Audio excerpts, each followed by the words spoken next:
Good morning. This is Mona, and this is my morning view. It's not morning, it's afternoon.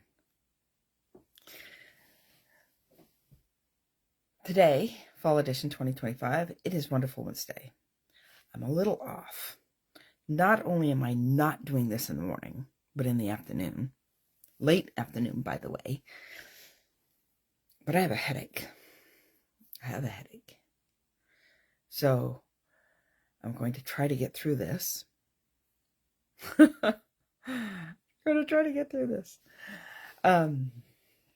Today's Wonderful Wednesday. Wonderful Wednesday is the day that I give back to the Lord for gratitude and thankfulness.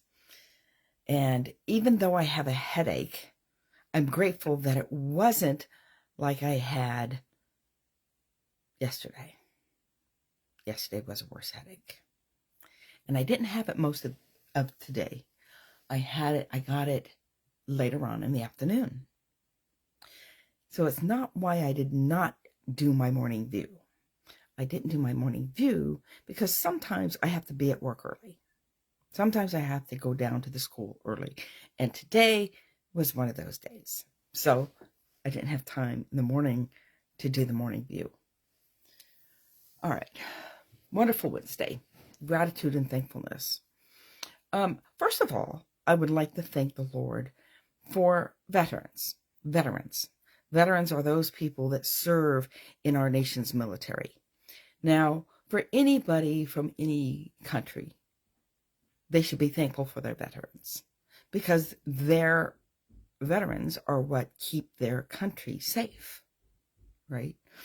So the freedoms that we have in our country are secured by our veterans. And so thank you, Lord, for veterans. So that's the first thing I want to thank him for. Because, even in the Bible, there was soldiers that, King David, he was a mighty warrior. And Cornelius in the New Testament honored God. There were soldiers throughout the Bible that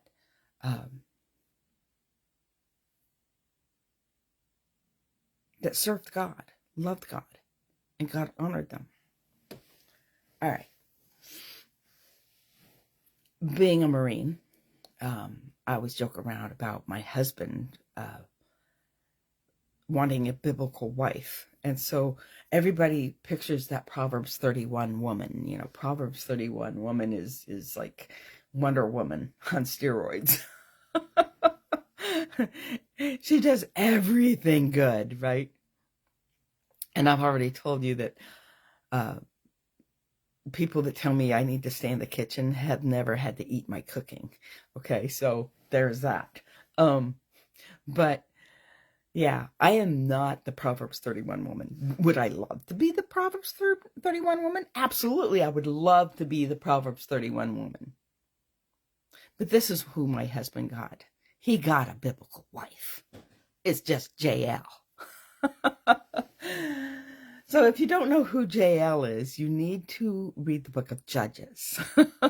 And you will find out that during Deborah's time, when Deborah was a judge, ooh, lady judge, when she was a judge, JL was on the scene. All right.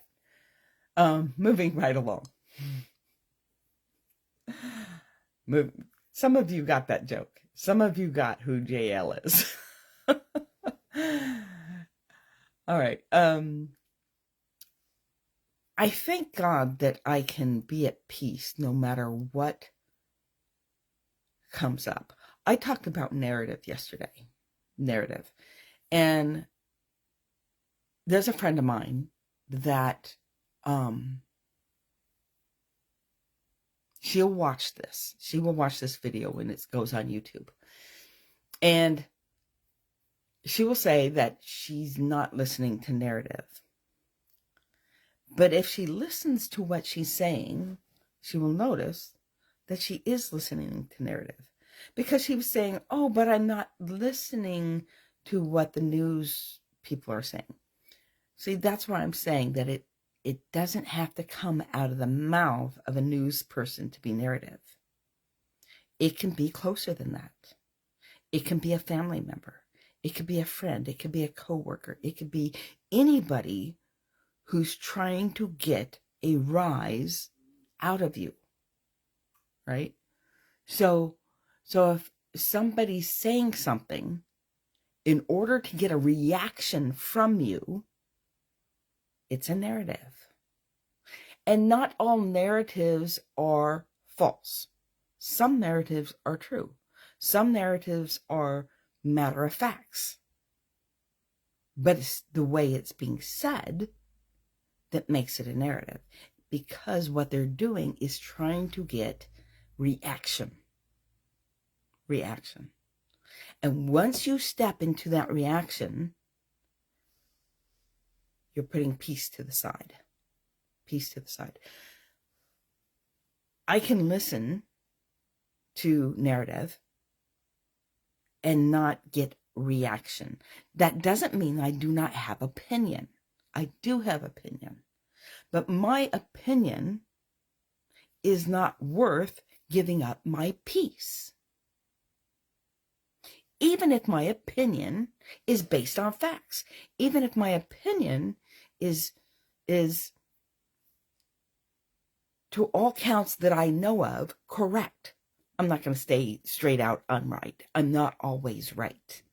Okay? You're not always right either. Just to let you know. Your percentage rate might be well.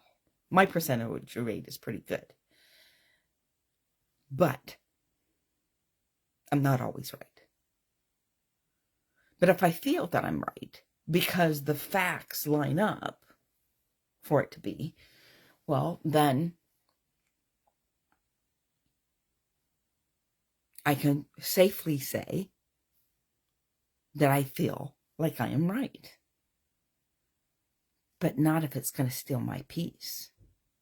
I would rather reserve my right to be right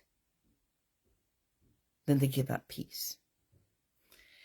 Now, this brings us to a new topic, being a peacemaker. Being a peacemaker and being a peacekeeper are two different things. Now, I was a United States Marine.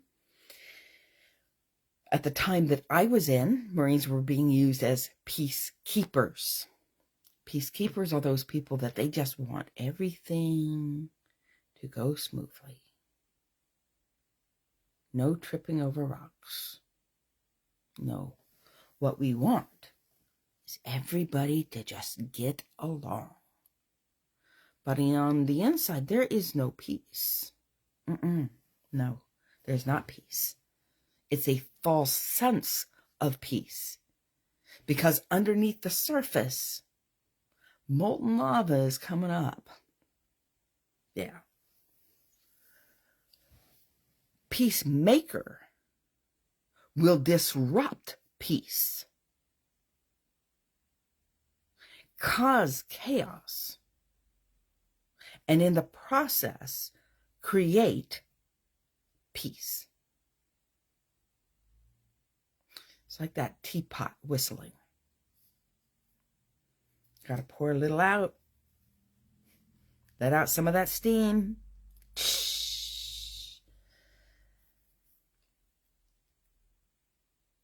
God calls us to be peacemakers, not peacekeepers.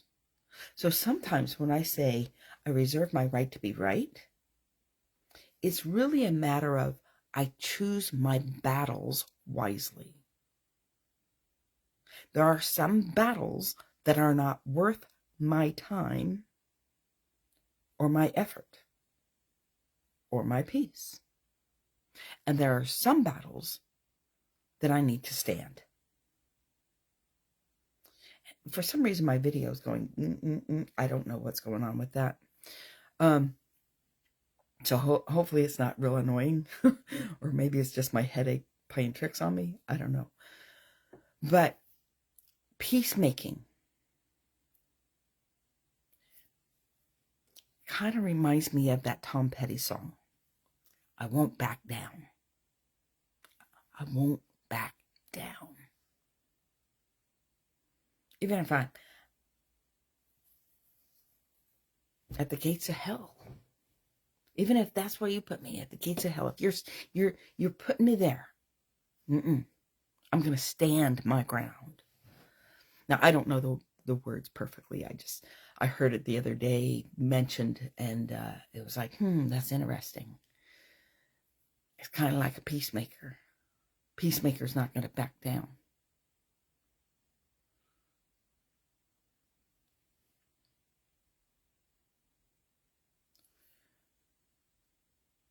Becoming a peacemaker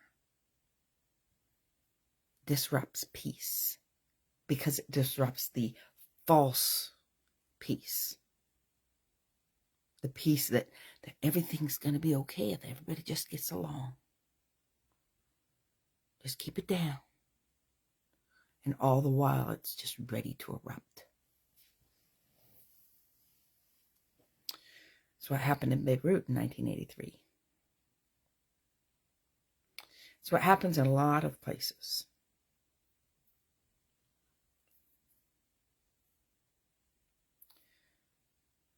Thank you, Lord, that you give me the understanding between a peacekeeper, which I try to be most of the time, but we are called to be peacemakers. Thank you, Lord, that sometimes I stand to be a peacemaker.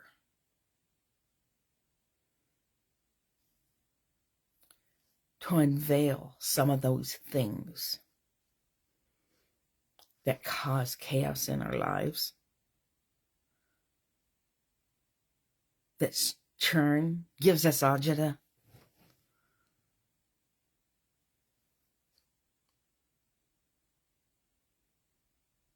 We can get to the root of it.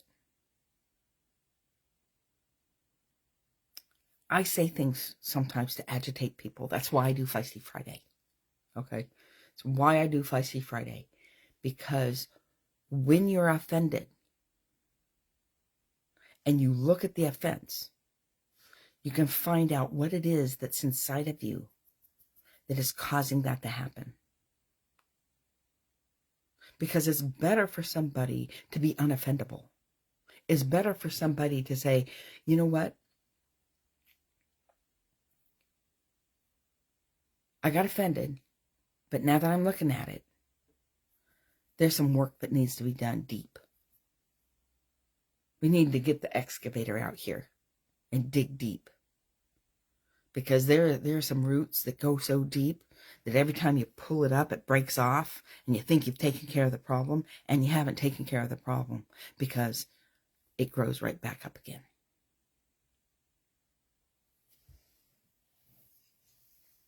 Sometimes there is a boulder underneath there that is so big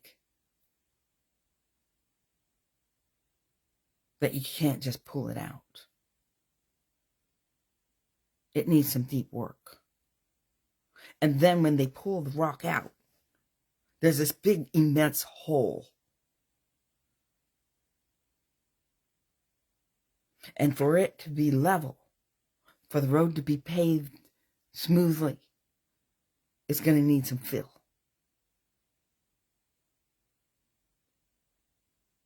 It's going to need some fill. And what do we fill it with? Fill it with good soil. We don't want any contaminated soil around. No.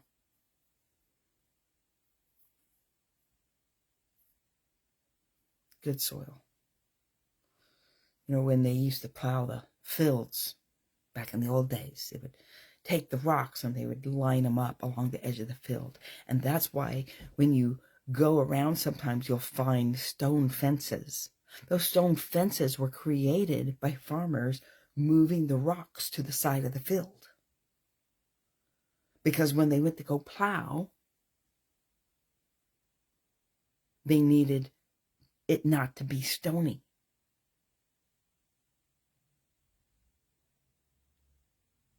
And then they leveled the field out as they were breaking up the ground, as they were plowing. Because if you had a hole in the ground, your oxen or your mule or whatever it is that is helping you plow could break their leg.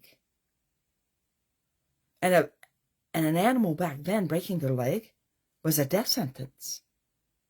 And that's what helped you. That's what gave you leverage.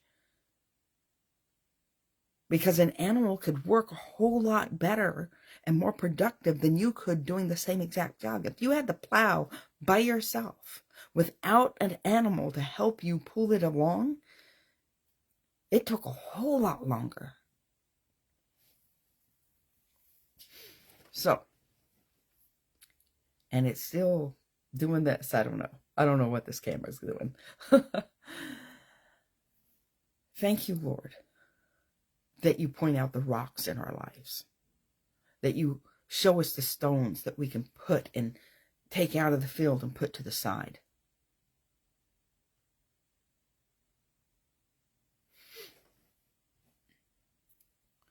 Thank you, Lord, for this week. Thank you, Lord, for my work experience this year. This year, I go to work and I have joy. It's a pleasant experience. Even when sometimes I don't feel like it's that pleasant around some of the adults and some of the children.